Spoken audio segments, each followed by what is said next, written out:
দুই শিক্ষকের সঙ্গে প্রধান শিক্ষিকার বেনজির সংঘাতের বাতাবরণে স্কুল ত্যাগ ৩০ জন পড়ুয়ার। কার্যত বন্ধের মুখে দাঁড়িয়ে পূর্ব মেদিনীপুরের তাম্রলিপ্ত হরিজন প্রাথমিক বিদ্যালয়। গত বছরের অগস্টে তমলুক শহরের ৮ নম্বর ওয়ার্ডে তাম্রলিপ্ত হরিজন প্রাথমিক বিদ্যালয় প্রধান শিক্ষিকার দায়িত্ব নেন বর্ণালী মহেশ খাঁড়া। অভিযোগ, এরপর থেকেই যখন তখন স্কুল বন্ধ করে দিতেন প্রধান শিক্ষিকা, তালা দিয়ে দেন স্কুলের মেইন গেটে। এ নিয়ে স্কুলের অন্য দুই শিক্ষক প্রিয়াঙ্কা অধিকারী ও অভিজিৎ মুখোপাধ্যায়ের সমস্যা শুরু হয়। বর্তমান পরিস্থিতি এমনই পর্যায়ে যে স্কুল বন্ধ হওয়ার উপক্রম। তাম্রলিপ্ত হরিজন প্রাথমিক বিদ্যালয়ের দায়িত্বপ্রাপ্ত রাঁধুনির দাবি, প্রধান শিক্ষিকা শিশুদের মারধর করে। নিয়ে নিচ্ছে, আমার নাতনিকেও টিসি নিচ্ছি, এই পোল্ট্রি স্কুলে ভর্তি করছি, ধোবাওয়াড়ার স্কুলে, এই ছিঁড়ি রেখে এই দিদিমণি আসতে আমাদের স্কুলটা জাহান্নামে চলে গেল। নাহলে আগে স্কুল খুব সুন্দর ছিল, কোনো গন্ডগোল ছিল নি, কোনো কিছু ছিল নি। আমাদের নামে আবার ওই দিদিমণি মাস্টারমশাইয়ের নামে কেস করছে, আমাদের সাক্ষী হিসাবে দুজনে তিনজনের নাম রাখছে। একই অভিযোগ অভিভাবকদেরও।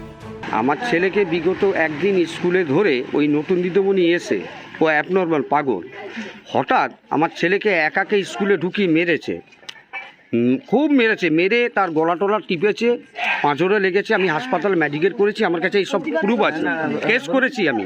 তো আমি এবার টিসি নিয়ে নেবো। আমার ওই 37 জন ছেলে ছিল, ওদের মধ্যে সবাই বাড়িয়ে গেছে, আমার ছেলেটা একাই আছে। তো আমি 2-1 দিনের মধ্যে নিয়ে ছেলেকে অন্য স্কুলের প্রধান শিক্ষিকা বর্ণালী মহেশ খাঁড়ার দাবি, স্কুলের অন্য দুই শিক্ষক যখন তখন অনুপস্থিত থাকেন।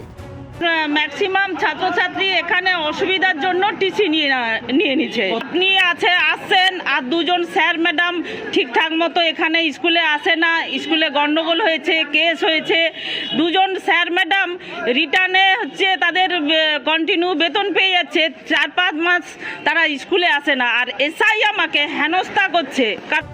এই আবহে বিষয়টি মেটানোর আশ্বাস দিয়েছেন পূর্ব মেদিনীপুর জেলার প্রাথমিক বিদ্যালয়ের চেয়ারম্যান হাবিবুর রহমান।